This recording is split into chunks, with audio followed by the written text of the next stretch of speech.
you can't be a showy every step of the way writer. It's impossible. Your story will be so overwritten and so bloated that it doesn't do what its job is, which is to entertain. Sometimes not only do you have to, it's important to, because tells are shorter. It's a smaller way to get the information to the reader. The point here that we're both trying to make is just find ways to logically chop it up and give it to the reader when they need it, as opposed to, in the days of old, King Theodore came down from the mountain of Rod with the sword of Nazareth. And this, it's like, I don't care about any of that. Yeah. Like, and then, we're then, John, a farmer Yeah. in another part of the country. And we're not even going to see that sword again or any of the tales until either the middle of this book or the middle of next book or whatever. And it's like, I'm not going to remember any of this.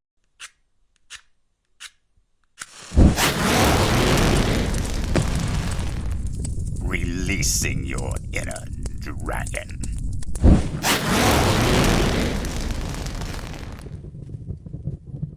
So, Drake, how do you give the reader enough information to understand what's going on inside the character without cutting them open on the operating table and completely losing the reader?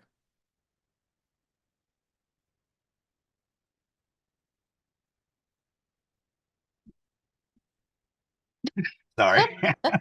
For those that are listening, I just stared at her for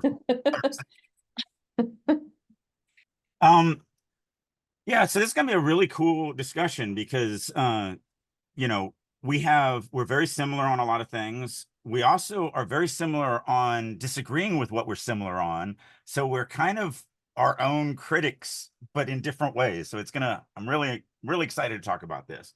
Plus, when it comes to inner monologue, it is something that I use a lot. And I think I use it in a way that makes most people happy.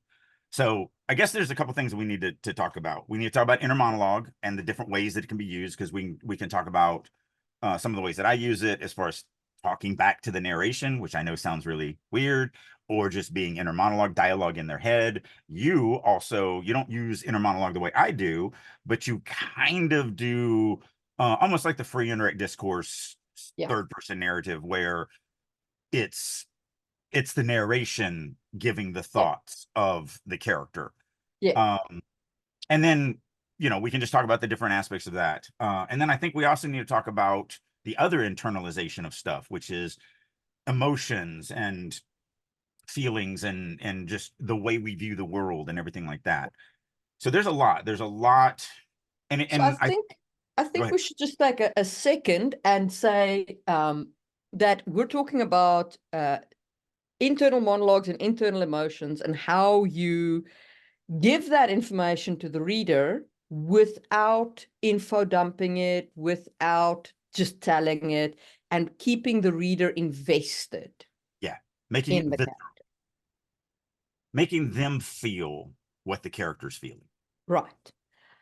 And inner monologue, emotions, those are all, internal emotions. Those are all the tools that you use for this. And I guess that's what we're discussing today. Yeah, and I think we need to preface it by getting a little grammatically geeky and really talking about that we're talking about limited POVs. Yes. You're in an omniscient third person or something like that, you don't really have this ability. So what we're really talking about is when you're writing in first person or third person limited free indirect discourse, one of those. So I'm gonna push back on that, because I have recently actually read a modern book that is written in omniscient that surprised me. And it does show the character's internal emotions in much the same way as we would in a limited. The difference is that the author does occasionally use words like felt, he thought, etc., because he needs to obviously identify who the head is.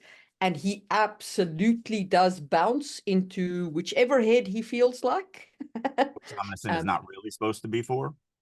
It is. It like omniscient. The thing about omniscient is you can do whatever you like in omniscient, right? It's kind of the point.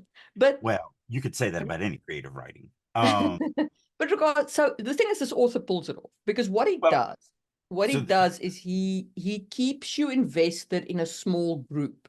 He right. doesn't bounce to everyone.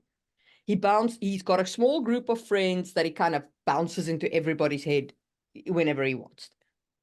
So, and I will agree with Yeah. that for half of our discussion, Mm, because the other half is actually thinking inside your head. mm. And omniscient should not, because then it kind of pushes it. So If I'm a even third Tolkien did party, it. There's a quote in the start of Lord of the Rings where Tolkien's like, he jumps into the head of a fox, and it's all in italics, right? It's like, blah, blah, blah. The fox thought, and then blah, blah, blah. It got like it's a piece of internal monologue. but that's not. It's not like he does it with Frodo or Oh, he whatever. does. He does. The thing is, you can with omniscient do this, but if you're doing, but it's got the same problems as you've got with any omniscient, right? Why am I in this guy's head? Yeah, if you're a third party narrator standing next to Yeah, me telling me about these guys over here, why yeah, am I now in their head? yeah. So So, I so that's one of the reasons why, like when I'm teaching or something like that, and somebody will say, "Can I?" Blah blah blah. Like that's not the question. The yeah, question is not, can you do something in creative writing? It literally is. Creative is the first word of creative writing. It's not yeah. can you. It's will it be successful with the reader? Like that's what matters. So And I want to go down a slight rabbit hole here because I've been wanting to talk about this a series that I'm reading, which is by Adrian Tchaikovsky. It's the Apt. And it does do that. It does hit up. It does break those rules. It does have those internal thoughts. And despite all of that, I'm enjoying it. Yeah? And it is the series that has now taught me that I have gone beyond the point of being so critical that I can't read stuff that because I was like, wow, he's just jumped into his first character's head. And yeah, I was like, actually, the plot's interesting, the world's interesting. It's fine. And right. But that's just it. Will he be successful yeah, not following these rules? Obviously, in that case, he is. yeah, But how many people head hop in Omniscient and just correct. crash and frickin' burn? Correct, 100%. And that's the thing. Like, I would not recommend anybody following Right, Adrian Tchaikovsky's model. In fact, right. I think Adrian, I think he would have been more successful had he gone with a limited POV. And I don't think there's any particular reason for the omniscient approach because he doesn't need it, Right. right? And Um, but he is a good enough writer and he's a good enough storyteller. Like the story is so interesting that it sucked me in regardless of the fact that I was like, but I'm not that attached to the characters. See, and I like for every one who writes to that extent, there's 100 who crash and burn trying that approach. Yeah, yeah, so the funny thing is everything you just said is kind of the antithesis of three different Drakeisms of mine, yeah, of why these Drakeisms exist. So the first that that I just mentioned, it's not can you do it, it's will you be successful doing it. And the thing that writers just fail to grasp, you don't get to decide if you succeed at something in your writing. You are not the arbiter of your success as a writer. Of course you love it, but there's no bar. Like mm, you wrote it, you love it, you're done. Doesn't matter how crappy it is. To you, it's gold. yeah, So the readers decide. The readers are the one. And you've already, for you, you've already decided that yeah, works for you. But you also said the the problem is, and my argument is always, okay, so what? The readers like this. More readers would have liked it if it was written in a more modern, more immersive, more mm, visceral way. So my argument is always, okay, great. I'm glad you love the story. I'm glad that you found success with readers, yeah, but where could it have gone? And yeah, the crappy thing about that is maybe you write it in this visceral, showy immersive way, and it actually sells less. It actually has less. You don't know. Like, you have no idea if, you know, Yeah. it's like your doctor gives you a medicine and your ailment goes away. And he Yeah. goes, see, the medicine did that. Probably, but maybe it would have gone away without the medicine. We don't know. When we're never gonna, or your doctor wants to give you medicine, you're like, no, I'm not gonna take it. I don't need it. And the thing goes away, and you go, see, I was fine. It's like, okay, but maybe like, it's very subjective, and Yeah. there's no way to test it but to actually do it. Yeah. And then the last point is, and this is the part that really rubs me, for the most part, only people in our world give a crap about this stuff. Yeah. Fans just care about the story. So there's no fan, well, there are savvier fans, but I'm saying that just the average Joe that's just wanting to consume a story, they're not going to go, oh, he's head hopping, I'm out. They Yeah. don't even know they've never heard the term head hopping. They Yeah. don't even know what that means. So they're just like, oh, the story's either good or the story's not good. Yeah. Now, will the head hopping, does it have a chance of making the story not good without the reader realizing it? Yes. So even though they don't know that they didn't like the story because you head hopped, you And know, and the that could have been the reason contributing why, factor. sorry, just to Yeah. say why head hopping makes the story not good from the plain old reader's perspective, is it breaks the reader's immersion. They're immersed in a character, and head hopping breaks their immersion.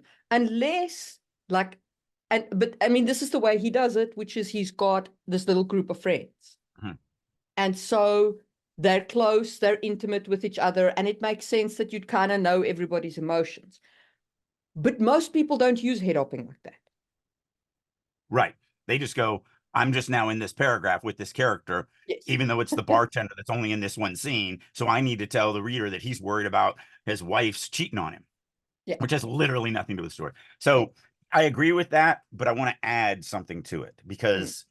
because not only does it break the immersion, and it wastes words that you could have used to connect the reader deeper to that one primary character. Yeah. The cold truth is there's only one person that loves every character in your story. There's only one person that will ever love every character in your story. You, the writer. Readers are never going to care that much. They want to care about one or a handful, and that's all they have the ability for. They don't want to love the bartender whose wife might be cheating on him that's in this one scene and never seen again in your story. Like, but you love them. You love that bartender. You might even love their wife and their lover and everything else that isn't even in the story. So that's the cold hard truth to that, is that you're forcing the reader to try and do something that they're never going to do. Like, that's why head hopping is so dangerous. Great. This guy succeeds. Awesome. Because that's it. It's not, can you? It's, will you succeed? So Yeah. he's obviously succeeded enough into getting, some people who read his stuff, who knows what it is, I don't even know this series, to like what he wrote. Yeah. Great. Awesome. But that doesn't mean, No. like, And like I said, I would never recommend it. If I crit your work, I will pop you on head hopping every single time. Like, understand that I'm not saying I think that the series of the app would have been better written in a strictly limited perspective. That's my opinion. yeah, So all that I'm saying is you can do this, yes, and it is part of internal thoughts and processes and so on. But be aware that you will be breaking the reader's immersion. yeah. The way Tolkien did it was the way it is traditionally supposed to be done in third person, where he would tell you what he would have a focal character. So Mm. he still only had one character. So Frodo's the focal character in the scene. We're not in his head, but I know what he's thinking. Yeah. And so he would say stuff like when he met Strider for the first time, and he was like, Frodo felt that somebody who is evil would feel more good, but this guy felt more evil to him than, you know and I'm butchering the word, Yeah. so I don't remember it verbatim, But he told us what Frodo, but you know what he didn't tell us during that chapter? What Merry thought, what Pippin thought, what Samwise thought, what Strider thought. He didn't tell us any of that Mm. until we're in a different chapter where we had a different focal character. And then like we were in Strider's POV, or not POV, but focal character, Mm. because that's what they're called in third person limited. Yeah. I mean, omniscient. Omniscient. Yeah. So we're getting, this is what Strider is thinking at this moment. This is how he feels at this moment. But we don't get anything about Frodo Yeah. because he's not the focal character. So it still comes down to not spreading it out because you're the only one that cares. Like, and when you try to spread it out too much, instead of forcing the reader to care about everyone, you force them to care about no one. Yeah. And that's the risk. So I'm glad that this guy Yeah. succeeded, because I never want to see anybody not succeed Yeah. in their storytelling. But as you said, you feel like it would have been even more of a success. Yeah. So Yeah. that's really the culmination of all those Drakeisms of why I preach the way I preach. And yes, this is all subjective, and you do what you want, and these are all just advice. And who am I? I'm an uneducated idiot that just makes stuff up for a living. Like, probably no one should listen to us. I mean, at least you're educated. I'm not. So I've got a degree in mathematics, economics, and actuarial science. Um, yeah, but still, you have a degree. I I've got do. a degree. I'm I've just got a not degree sure in it's a bovine relevant scatology. degree. I have a degree in bovine scatology. That's my only degree.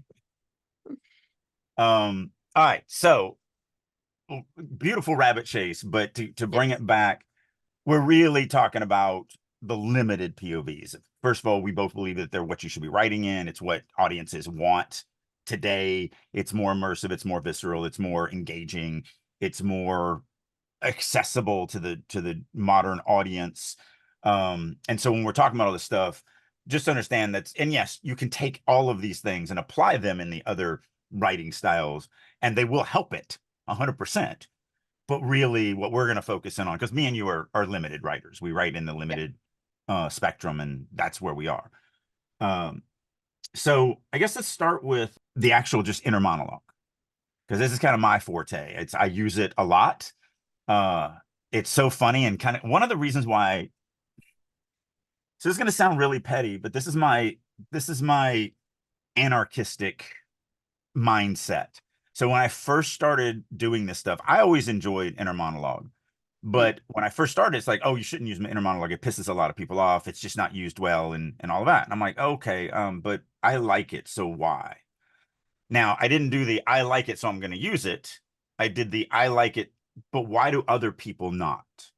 And so I spent a lot of time figuring out kind of rules and regulations on how I use inner monologue. And I use inner monologue 2, 3, 4 times a page. Mm.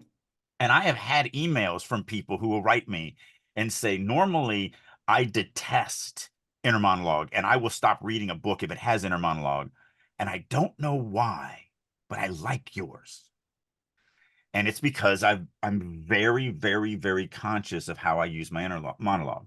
And when we're talking about inner monologue, we're just literally talking about dialogue in the character's head, direct dialogue. So just like dialogue in third person is written in first person, inner monologue written in first person. So it is just them thinking. And the funny thing is there's two ways that I use it. One, I use it to talk to the narration. Now, my narration never talks back, because that would be you're insane. Um, Although in my lit RPG that I don't know if I'll ever get time to work on in the near future, the narration is talking to the POV, but it is a crazy kind of thing. But normally in my serious stuff. But what this does for me is it's just kind of it's to me, it takes the reader one step deeper into the character. They're in the character's head when I'm in limited, and then they get this moment where the reader pulls them aside, or the character pulls them aside, and literally just gives them an extra piece of information just between me and you.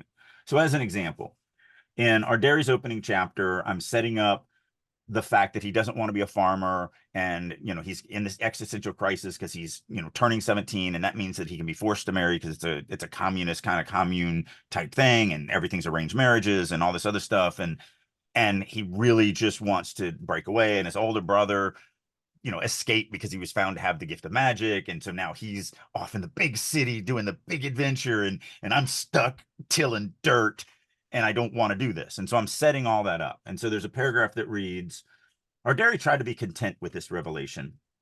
Him being born to this station was through no fault of his own, but working a communal farm until he was a broken-backed old man wasn't his idea of a satisfying life. Not that he had any clue what a satisfying life looked like. So that's the narration. And then the inner monologue says, still, it's got to be more than this. Now, could we write this in narration? Still, Yes. it has to be more than, or had to be more than this. Yes. 100%. And actually, that's my first rule. My first rule when I write inner monologue is I write it twice. I write it both in narration and I write it in inner monologue. So my first draft, I'm just writing it. I don't write it twice in my first draft. That's in editing mode. So in my first draft, anytime it feels right, I just throw in inner monologue and just boom, boom, boom, boom, boom. And half of it gets cut. Half. Yes, I said half of it gets cut, and I still end up with 3 or 4 on every page. I write a lot of inner monologue when I'm in my, first draft mode. But when I'm in edit mode, I'm going through and I'm actually writing it twice. I write it as a narration and I write it as inner monologue. And the question I ask myself is, does the inner monologue bring something that isn't there with the narration? Because if it's the same, inner monologue gets cut. If there's no difference between the two lines, now this is subjective, so you can disagree with me all you want. But to me, if the narration said, still, it had to be more than this, that's a factual statement, as opposed to, still, it's got to be more than this. It feels, there's something personal about it. There's something dreamy about it. There's something, you're being unrealistic about it. You're a child about it. There's just some emotions that I feel come with the line when he says it that just isn't there when they're both the same information. I'm not looking at information. I'm looking at, is there something that makes me feel something different between the two? And it's subjective. So again, 100% you guys can say, no, it's the same to me. And you're right, because it is subjective. So you're always right, and I'm always right.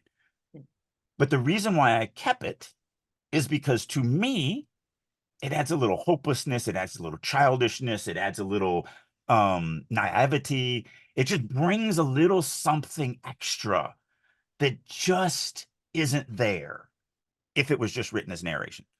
If it doesn't pass that smell test for me, if it's like, no, that's literally the same. Like, if he's like, he looked up at the sky and frowned at the sun.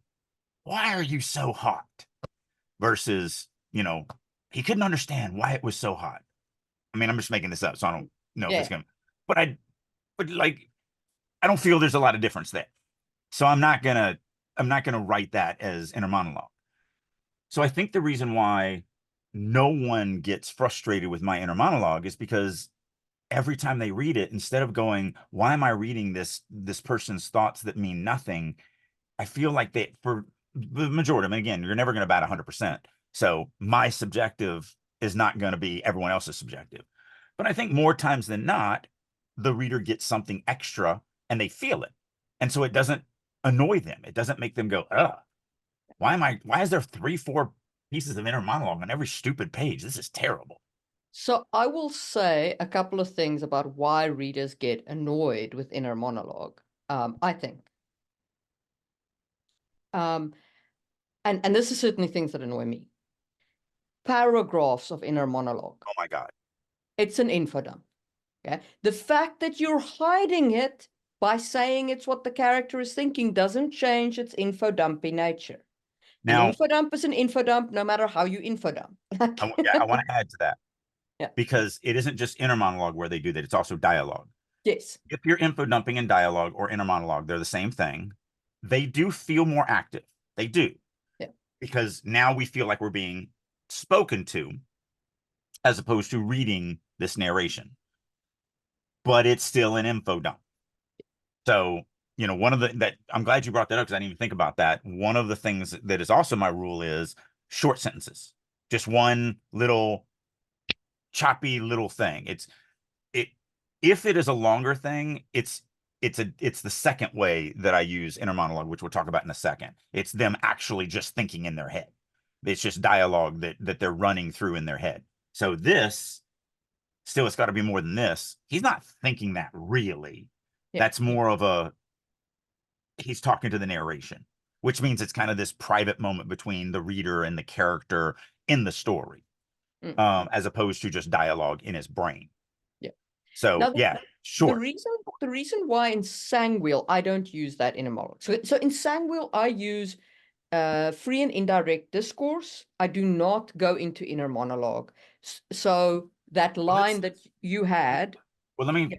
Oh, okay. I was gonna say, let me do the other one, then because I do want Okay. to talk about, because you use sort of an inner monologue. You're just Yes. doing it in free and indirect discourse. Yeah. Did you have something? But No, go for it. I just want to don't get it out of order. Yeah. 100%. Because the other one, I probably should even started with the other one because it's just basically an inner thought. So later on that same page, there's the next piece of inner monologue. Um, the in the narration before it, he's getting dressed and he reaches into his pouch and he pulls out a talisman of a god Mm. and he kisses it. And while he's kissing it, he thinks, "Watch over me this day, Alcedista, and lend me your luck if I need it." He's not talking to the narration. He's literally thinking those words. And so that's the other way that inner monologue is used, where it literally is just, instead of the character saying words out loud, they're just saying those words in their head. And it's just a piece of dialogue. And so it isn't the same as what I do with the first example. Yeah. And that inner monologue I do use even in Sangwheel. Mm-hmm. Yeah. Okay. Because I do have people praying silently, and then Mm-hmm. that does, I mean, it does happen in Right. it. But that is to me is a different matter from the first kind of Right. inner. Right. But you use the narration version Yes. of inner monologue. So it's not direct thought. So Yes. it doesn't change the reader's, Yeah. cadence of, oh, I'm in narration and I'm still in narration. So you've got some examples of that, I think. I do, but let me just first say why I do it in that way, as opposed to going into the first person present tense in a monologue. My feeling, and again, the stuff is subjective, so Drake's way is right for him, my way is right for me. For Sangwheel specifically, and in Magic Fall, I did do direct inner monologue, but in Sangwheel, I I think you did that felt. because you were just appeasing me because we're co-writing it more than if you had just done Well, it. I don't know, probably. So my feeling is that because it's a limited POV, the inside of the chapter comes from the character's head. By giving that extra layer, as you call it, by going to first person, I feel like I am breaking the reader's immersion in that they are in this person's head, because it's like, actually, there is a hidden layer that you're not getting to see, Mr. Reader. Right.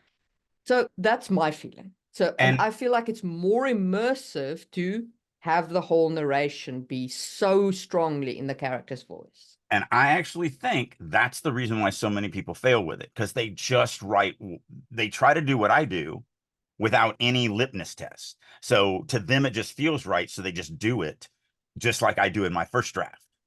But they just don't cut any of it out. So that's the thing. And I 100% agree with you.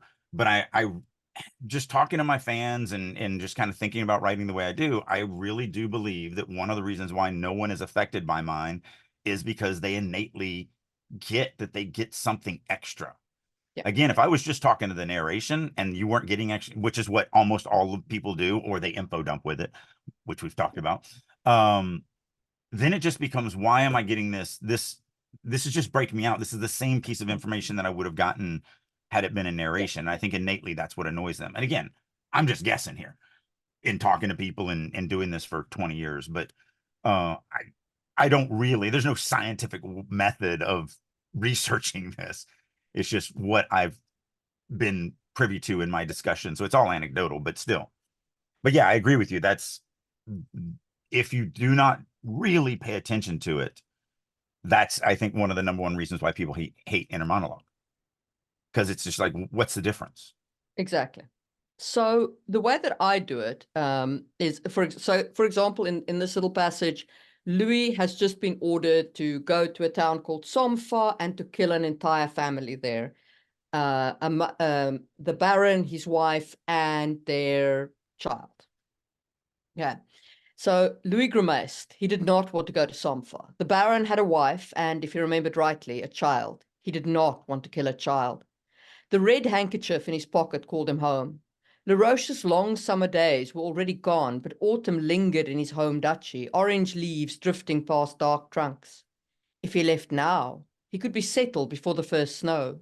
He wanted to enjoy the fleeting northern days and be snug and warm during the long winter dark.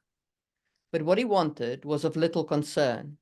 If the Bloodgate opened, Asapatmala would suck the life from the world. What was one family against that risk? Yeah. He made peace with his plans being changed for him again. Yeah. Yeah. Yeah. So you get all of what he's thinking and all of what he's feeling. And the funny thing is, just like you use just regular inner monologue, just the direct dialogue in their head, I also employ that, style of writing. Because again, I could never write something like that and meet my smell test of a really short, choppy sentence. Yes. So I would have to write a massive paragraph of, I don't really want to go kill a family. I don't want to kill a child. Why would I do that? You know what I'd rather do? I would rather go home and watch the snow fall. And like, no, that's this massive. And also it doesn't bring anything different. It doesn't make me feel any different than if it was in narration. So, I also, continuously am using that style of narration inner monologue as well. And I think that's the point, is you should balance yourself and use some from all of it. And you should also, like, my style is very much like this. Right? Now, that is how I write. So, and it doesn't lend itself to internal monologue. Like, even in Magic Fall, I have to think about putting in internal monologue. I almost never put in any in the first draft because my style of writing, my authorial voice doesn't lend itself to internal monologue. Right. But it's why when I come back through, I'm either adding it or taking it away or changing it or whatever. Yeah. Because at the end of the day, Magic Ball ends up becoming a kind of an amalgam of your voice and my voice. It's neither of our voices at the end of the, once it's all said and done. Yeah, exactly. It's a hybrid voice, but it works really well. Yeah. So yeah, it is a part of your, this inner monologue and how you're gonna, and even when we get into the second half of this, where we're talking about internality or whatever that, however you want to say that word that we just probably made up. A lot of this is going to be the creation of your author voice and how you disseminate information to the readers and how they consume that information. So it just depends on what you're trying to accomplish. Neither of our ways are going to be the way that you should write everything ever. I mean, we've even talked about how the fact that, like, I'm writing the lit RPG thing completely different from how I would normally write.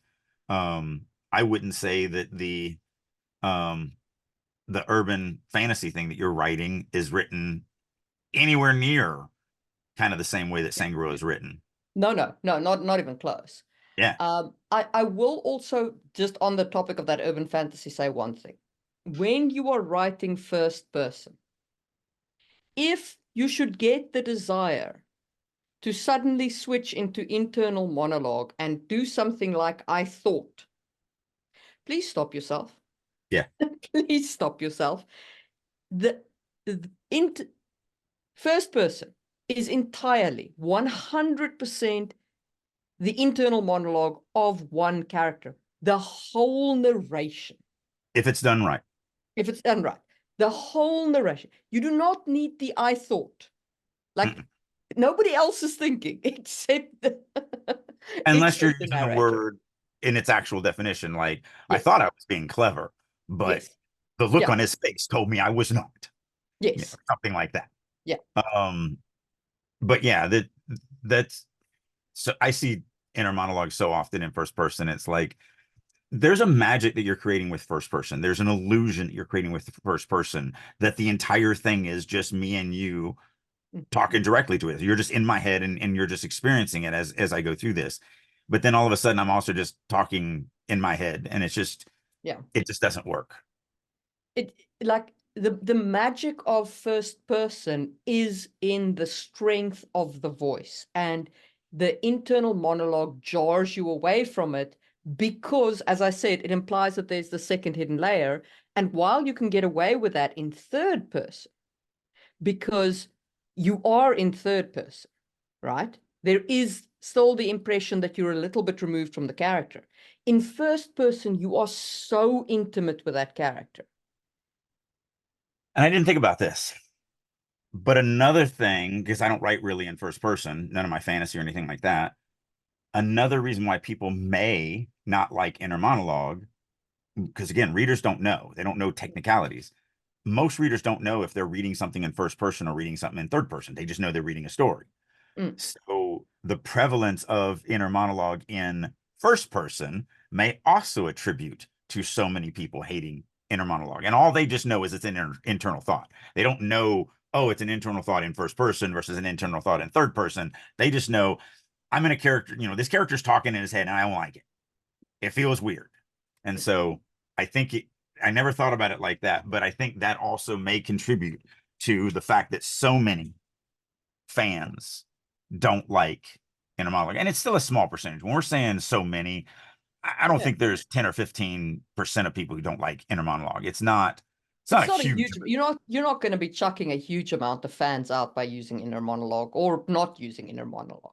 right. But um but the thing that you need to avoid with it is, please don't use inner monologue to info dump.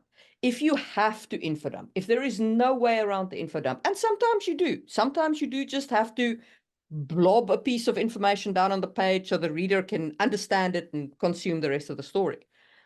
Just do it in narration. Just And try to dump it. logically chop it up. Yeah. Instead of giving me 4 paragraphs in a row, can you give me 3 or 4 sentences here, and then 3 or 4 sentences there, and then 3 or 4 sentences here in a logical manner that I consume it and get there?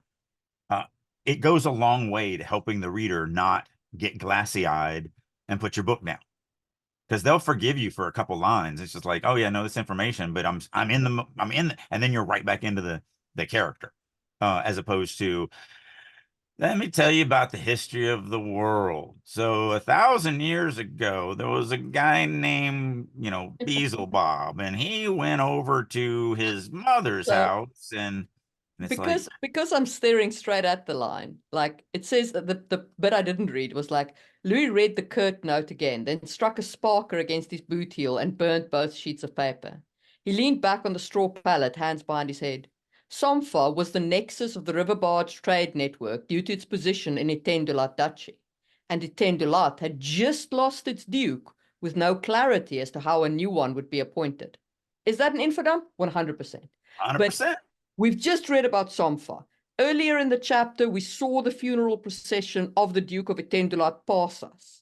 Like, it's all And relevant also, it information was that it was it was either 2 or 3 lines. I'm not looking yeah, at it, so yeah, and then you're back into it. exactly. It's like 2 lines, and it's intimately connected with everything that's going on. The reader could conceivably think that it is Louis running through this information in his head. Yep. And that's how you disguise an info And dump. even if they don't, it's not long enough to make the reader go glassy-eyed. Yes. Uh, and that's the Yeah. point. You're Yeah. you're But never going to write now, all showy. let's You say you never. put let's say you put that in internal monologue. The problem is not just is it now a piece of information, it's now an italicized piece of information that is written in first person and in present tense, and so it stands out to the reader. It actually leaps off the page at the reader. So Yep. now you are overemphasizing the infodump nature of it, and that's why you shouldn't do it like that. 100%. 100%. But yeah, what I was going to say was, you can't be a showy every step of the way writer. It's impossible. Your story will be so overwritten and so bloated that it doesn't do what its job is, which is to entertain.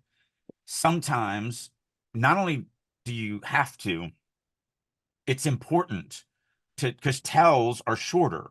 It's a smaller way to get the information to the reader. The point here that we're both trying to make is just find ways to logically chop it up and give it to the reader when they need it, as opposed to, in the days of old, King Theodore came down from the mountain of Rod with the sword of Nazareth. And this, it's like, I don't care about any of that. Yeah. Like, and then, we're then, John, a Yeah. farmer Yeah. in another part of the country. And we're not even going to see that sword again or any of the tales until either the middle of this book or the middle of next book or whatever. And it's like, I'm not going to remember any of this stuff. Yeah. So that's what we're really trying to say.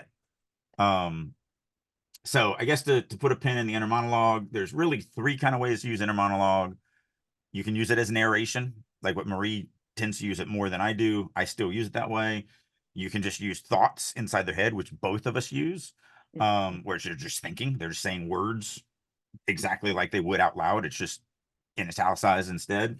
And then if you really want to be brave, just be very, very, very, very careful with this. When you tread into the character talks to the narration, if you don't really pay attention to what you're doing, I think that's the number one thing that's gonna piss your readers off.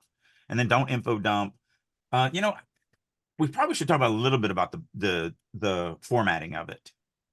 So yeah, so I think that the industry has pretty much settled on the italicized, no quote marks. Right. Unless you are using some kind of telepathy, in which case you want to punctuate it in some way. I Or recommend asterisks. I think that still is the best of all of the different options. I agree. I think asterisk is a very smooth punctuation on telepathy. But there is no standard format. So, No, but I do you can see, use anything. You can I do use see the asterisk. braces, brackets, square brackets, whatever. So, But the funny thing is, um, at the open Q&A, at my open Q&A this month, somebody brought that up. And then our producer, Monique, was in there and she said, yes, you can use brackets. Just remember, though, that some ebook programs are going to take that as code. yes, And so it's not going to read it as brackets. It's actually going to then change and it's going to totally mess up what it outputs for what your ebook looks like. And I was like, 100%. that is really interesting. I didn't think about that. Yeah, So you want to be really careful with braces because most code languages use braces as some things, especially HTML yeah, and square braces. yeah, Woof, you want to be careful with those. yep, Square and triangle. So yeah, I like stick to the stars. The stars will get you plenty places. yeah. And My the advice. asterisks are becoming kind of industry standard for Yeah, telepathy, yeah, or communication from one head to yeah. another. I It just have seen it them just in multiple places. We used it in Magic Fall, but it is also in Jewel Rosenberg, and I've seen it in a couple of other books. So yeah, Rosenberg did it. I mean, they were talking in the 70s with the yeah, Guardians of the Flame series, so it's not like it's not like it's new or anything like that. exactly. So yeah, so asterisks work great for that. But anyway, so you want to italicize it. Now, Drake and some authors do this. You put it in its own line. Okay, so you put a bold on its own line of internal So, monologue. so there's a reason why I do that. So normally, I've seen it a little bit more now, and it's still very uncommon. But now I'm seeing the inner monologue being popped out in its own paragraph. Normally, it's just done in line. Now, the one thing that I will caution you against is we use speech tags because we have many characters talking in the scene. So John said, Marie said, Drake said, Bill said, great. If you're writing in limited, you're only in one head. There is no reason to write Drake thought. There is doubly no reason to write Drake thought to himself. Yeah. Like, Don't do that. Please don't do that. Oh my God. there's just no reason for it. If you don't have telepathy and there's no confusion, like just do the inner monologue and do it. The reason why I made the decision 20 years ago to pop my inner monologue out is I'm one of the very few authors, and I do not recommend anybody follow me down this path. I don't use speech tags at all, not a single one. Never Drake said, never Drake shouted, never Drake pontificated or any of that stuff. There's no speech tags in what I write. So I So will say this. Yeah, go. because of that, I made the decision to just to make sure that I didn't confuse any of my readers, that I was just going to put my inner monologue in a paragraph by itself, no narration ever, ever, ever with it. I don't head hop, so you always know it's the character's head that you're in. And then I also, here's the thing that I try to push on my students. When you're going to break conventions, when you're going to break kind of normal formatting conventions, it's fine. But you must teach the reader what you're doing. You must. So that's why the first, and everything you read of mine, in the first time you see inner monologue, there will be usually the word thought before or after it. Now, it's never a speech tag. I don't write he thought, but like I have a chapter that opens up, it's a novella, and it opens up with the very first line. It says, have I sworn allegiance to the just or just the victorious? And then the next line says, the thought rankled Falame Dre's honor. So I'm telling you, and it is a tell, I'm telling you that that piece of italicized first person present tense dialogue, not in quotes, that you just read in a paragraph all by itself, is a thought from Falame Dre. And then I'll usually do it the second or third time, and then I might do it one more time, 4 or 5 into it. And then I never do it again for the rest of the book. Because at that point, I feel that I have taught my reader what I'm doing. This is, I'm developing a contract with my reader. Hey, when you see this, trust me, I will always be doing this. You can believe it. This is what it means. Read it this way.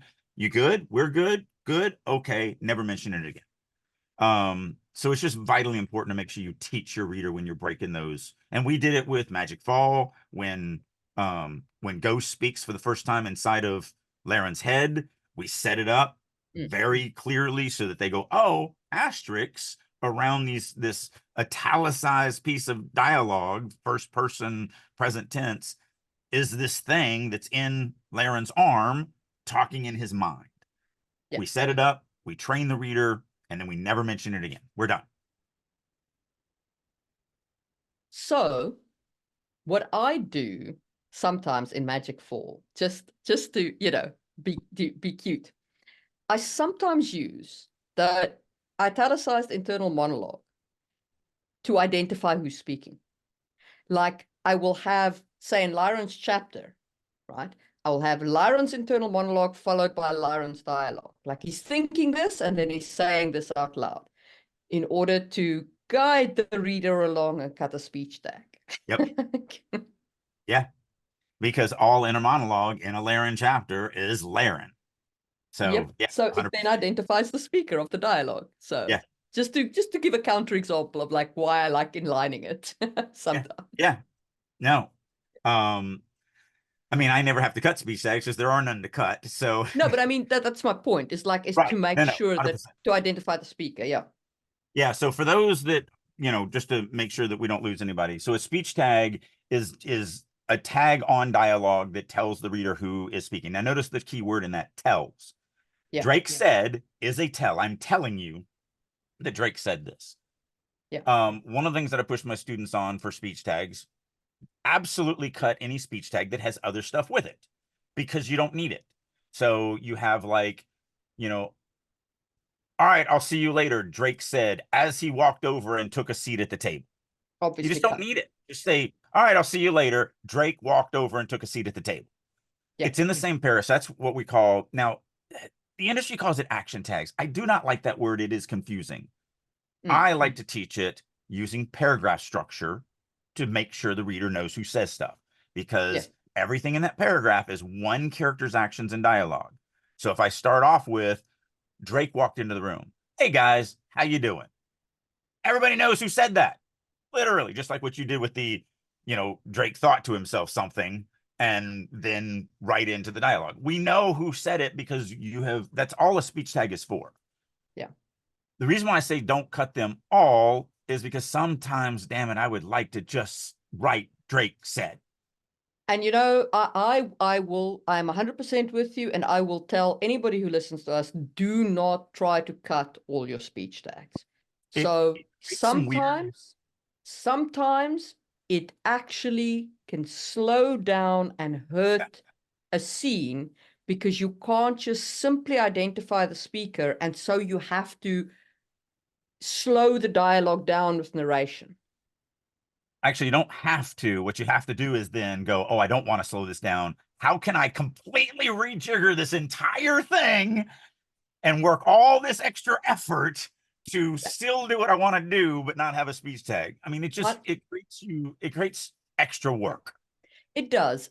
But I mean, like in my kind of political scenes where there's a lot of snappy dialogue, it hurts the dialogue if it's too far separated. Yeah. And that's where speech tags really shine, because they allow you to have that snappy dialogue of political fantasy, of the political interactions, and just identify who's saying the piece of snappy dialogue. 100%. So, yeah. So not really on inner monologue, but yeah, it gives the complete picture of everything that we're talking about here. Just it's yeah. confusing, and there's a lot to deal with it, and there's punctuation issues and all sorts of stuff. Mm. But that's not what we're talking about. So that should pretty much put a cap on thinking inside your brain, but that Yes. still leaves feelings. How do I express what my characters are feeling, what their emotional state is? And remember, we're talking about internally. So just to preface this before I turn you loose, you have two types of characters that you're writing. You have your POV character. That's the only character you're inside of. Then you have everyone else. Just like you are the POV in your story and you don't know what anyone around you is actually thinking, the only way you know anything about everyone around you is by what they say and what they do. So, I could see Marie shudder in fear. I can see that. I can see her literally shaking or her eyes darting around in panic. That is not head hopping if I say, Marie's eyes darted around in panic. You're like, well, wait, how would you know that, Drake? Because I literally am looking at her. I'm literally seeing the fear in her face. So anything like that is fine. So what we're talking about is we're talking about the POV because we're inside that character. So we can do more than just Drake's eyes darted around in terror. We can do that because obviously I can feel myself darting, my eyes darting around in terror. I don't have to see myself. But what about those internal, like real inside stuff? Right. So I think that this is one of the things that people. Okay, so you need to make you need to take the reader inside the character's emotions, because that is how you connect the reader to the character through those emotional bonds. But it is also how you help the reader understand what they should be feeling. Yeah. So if we take this example of having received this mission from herself to go kill this family, Louis' internal emotions was resignation. Okay?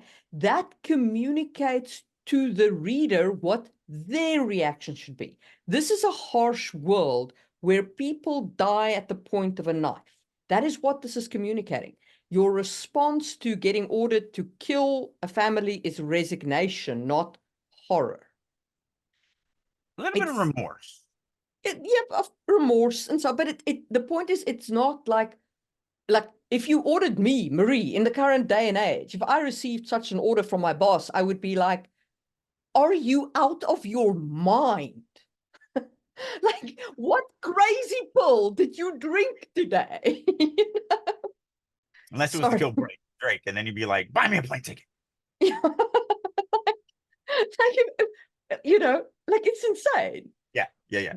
But it sets, and because the character doesn't react like that, because the POV character doesn't react like that, the reader understands that they shouldn't react like that. That this is not against the character's internal morality. Or it might be somewhat, but it's not the horror-filled reaction we would have. Right? And that's important because the reader needs to understand the emotional tone of the world that they're encountering. So and the same thing with things like magic, right? When something magical happens, your character should either react with wonder or with, not wonder or whatever. It gives the reader the sense of how prevalent is this? So all of those are like communications. But it's also about connecting the reader and taking them into the scene. And this is especially true in your deeply visceral scenes, your scenes where it all hangs out, the terrible things happen, the combat happens, people die, the sadness, the joy, the character gets married, like whatever. Like, you need to take the reader inside into those emotions. And the way to do that is to connect them with the internal sensations of the emotions. Like, you can lean on things, obviously, when you're inside the character's head, you can lean on things like the blood surging in their ears, their body drawing together, Heart tension in their pounding, shoulders, right? Heart pounding, tension in heart shoulders. Yeah. pounding, all of All those those physical things. physical, internal feelings. But you can also lean on their mental side, how the emotion feels mentally, like their thoughts churning and so on. Now, these things are to some extent tells, okay, because I can't show you thoughts. I can a little bit, but it's like, so I did this once in like the where I was using explicit internal monologue, where I had like a line of like, I'm going to be married. Then I had like 6 lines of internal monologue, one after the other, like this. And then the last line was, I'm going to get married today. And then underneath it, I was like, her thoughts kept churning over and over around the same thought, so you can, but it's, it's better in some ways to just say his thoughts kept churning around that point. Is it tally? Yes, it's the right tell. Right. Because the reader knows how that feels. Right. And that's my pushback because sometimes the funny thing about working with so many writers at so Yeah. many different levels of their career is that you get to work with people when they just learn something. Yeah. So like you get to work with a writer who just finally, now they've been told show don't tell for a while, and then they walk in and you can tell it finally has clicked. They finally get what it means. And so then they start editing, because you have to edit as well as be edited. And they're like, that's a tell, that's a tell, that's a tell, that's a tell, that's a tell. And it's like, we get it. You're finally with us. All right, welcome aboard. However, like let's go through this. So when you say something like fear bubbled up inside him, Mm. is it a tell? Yes, I'm telling you that fear bubbled up inside of him, but it has emotions attached to it. It has a feeling attached to it. I think there's a big difference in that fear bubbled up inside of him versus he felt fear. 100%. And that is where I want to get to, because fear bubbled up inside him makes the fear active, and it gives you that creepy feeling that you get in your, at least for me, it gives you that creepy feeling you get in your body when you're afraid, Right. like your skin's crawling and so on, or fear crawled over him or whatever. Like, it gives you that creepy feeling. Whereas he felt fear, that is really a tell. That is just straight up, there's nothing attached There's to no that. feeling. Yeah. There's no emotion Yeah. attached to it.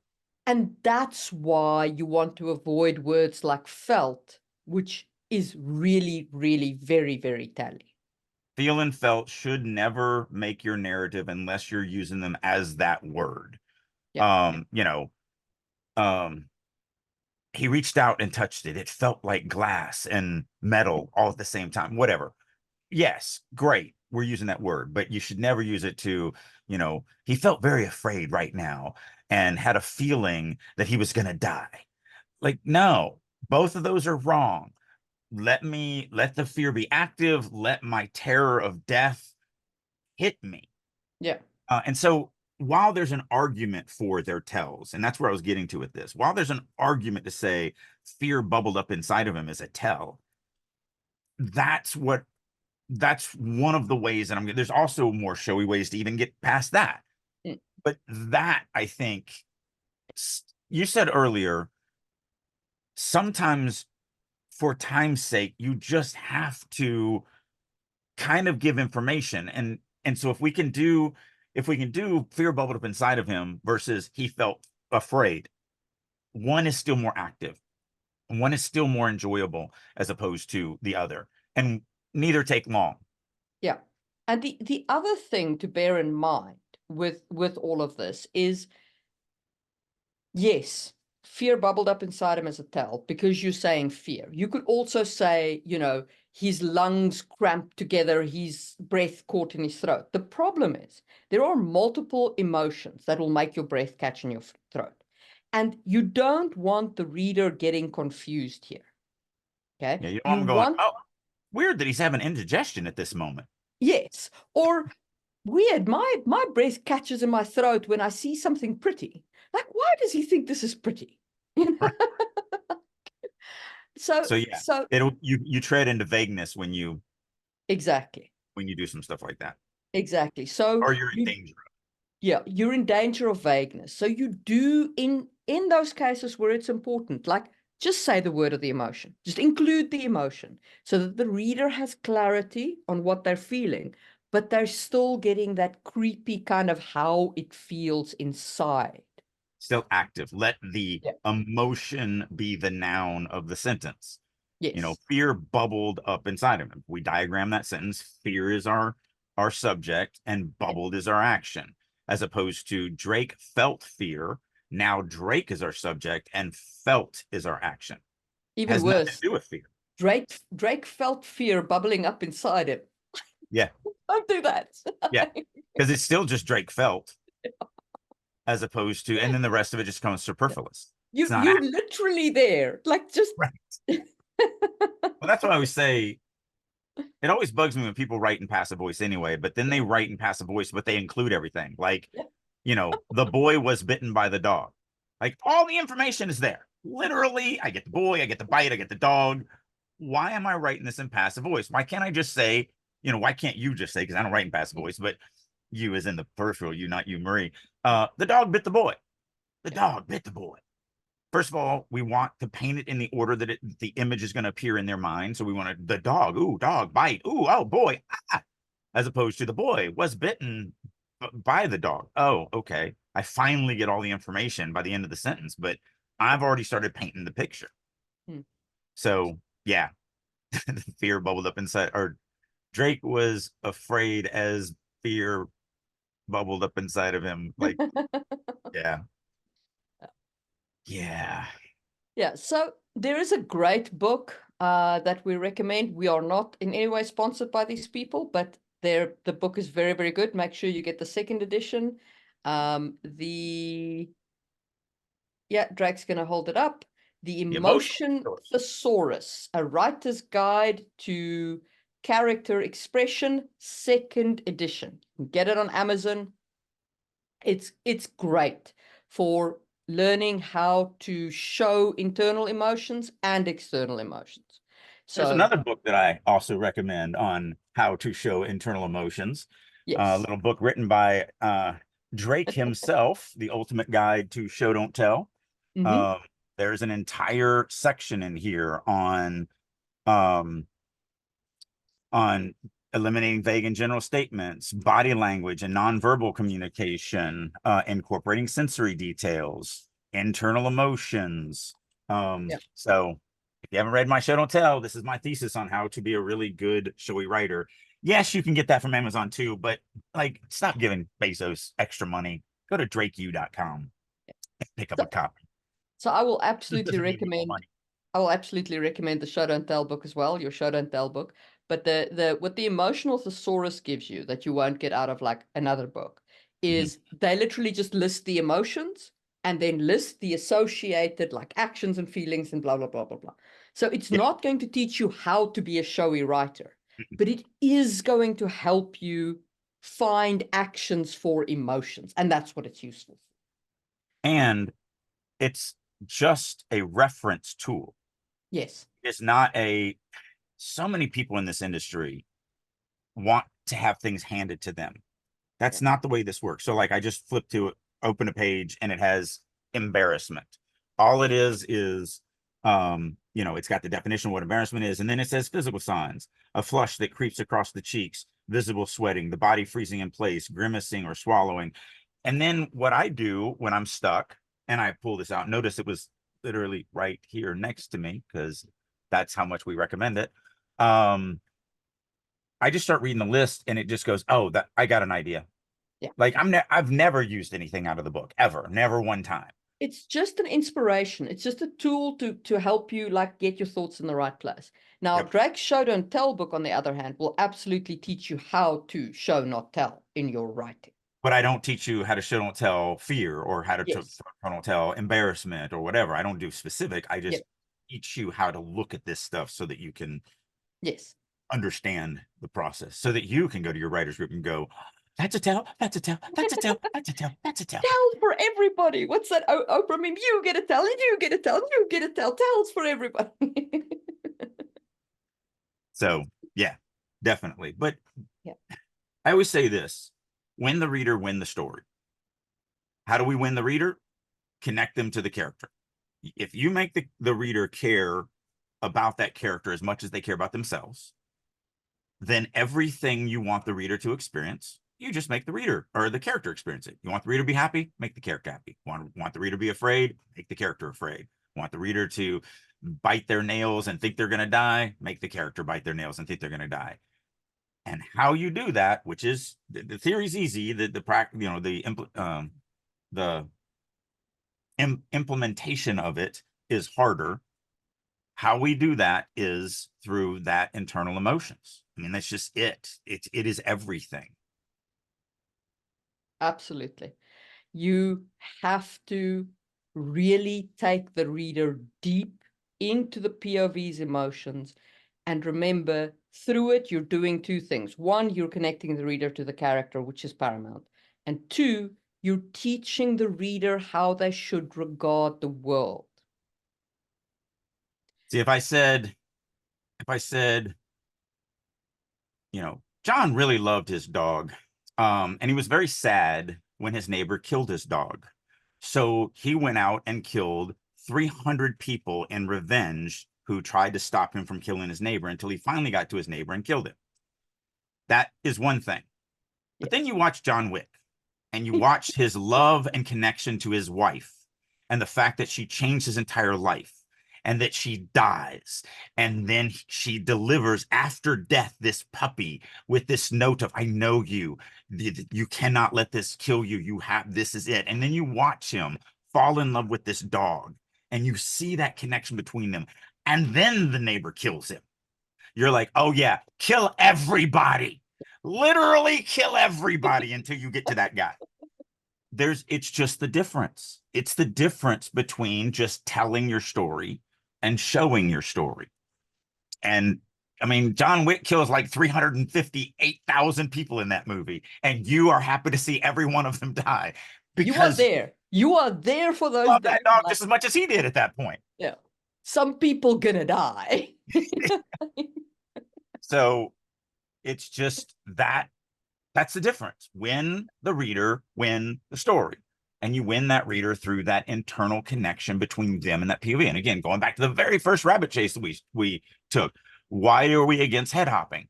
Because you're wasting words that you could have used to connect the reader deeper to the one person that matters in this story, that is most affected by this journey, and you're trying to make them love everybody. Exactly.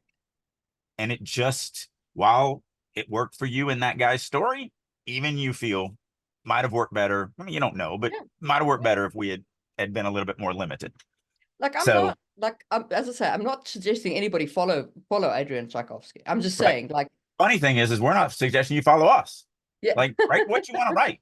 Like, you're yeah. a grown person. You're a grown adult author. Write what you want to write. But I personally think you will win more readers by writing in a limited fashion Yeah. and And showing sticking them the most. and showing the emotions and helping the reader connect to the character through those internal emotions. That's my opinion. And this is normally your line, but on that note, I think this is a perfect place to end this podcast. So we'll see you next time. Good night. Good day to our esteemed listeners. I'm Marie Mullaney, and it has been a pleasure guiding you through the nuances of writing and world building. If our podcast has enriched your authorial journey in any way, please consider liking and subscribing. Sharing our content with your peers is a powerful way to support our mission and ensure we continue to deliver insightful and valuable episodes. Your engagement is greatly appreciated. For a deeper understanding of the topics we've discussed, head over to Just in Time Worlds on YouTube. It is a treasure trove where fantasy meets history and science.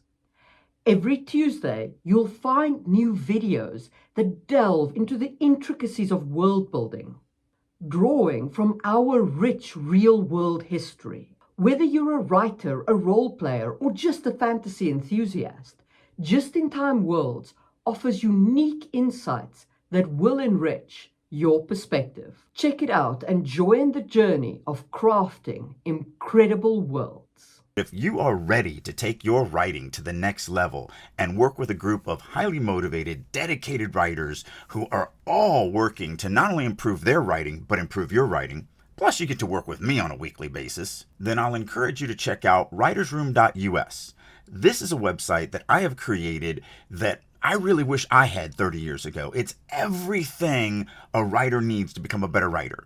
Not only do we do weekly critique sessions, both from other members as well as me, we have daily writing sessions, I do monthly classes, Q&As, we have activities, I do all sorts of learning exercises, such as I do a quarterly writing prompt contest, and just tons and tons and tons of things. So if you're ready to get serious about your writing and you want to actually finish that novel and have a chance of it being published, then I encourage you to head on over to the Writer's Room and join me there. And as a special promotion for listeners of Releasing Your Inner Dragon, I'll go one step more.